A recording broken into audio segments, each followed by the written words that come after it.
জুমার দিন যখন আপনি মসজিদের দিকে রওনা হন, তখন আপনি কি জানেন মসজিদের দরজায় কারা আপনার জন্য অপেক্ষা করছে? হাদিসে এসেছে, জুমার দিন মসজিদের প্রতিটি দরজায় ফেরেশতারা অবস্থান নেন। তাদের নাম ক্রমানুসারে একটি বিশেষ ডায়েরিতে লিখে রাখেন যারা মসজিদে আগে আসেন। কিন্তু একটি বিশেষ মুহূর্ত আছে যখন ফেরেশতারা তাদের ডায়েরি বন্ধ করে রাখে। যখন ইমাম সাহেব খুতবা দেওয়ার জন্য মিম্বারে বসেন, তখন ফেরেশতারা সেই খুতবা শুনতে মশগুল হয়ে যান।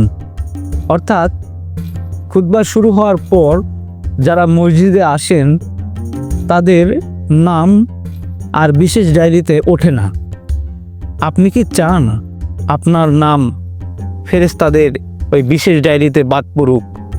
তাই চেষ্টা করুন একটু কষ্ট করে হলেও মসজিদে খুতবার আগে যেতে বা মসজিদে আগে পৌঁছাতে, খুতবা দেওয়ার আগে। আসসালামু আলাইকুম।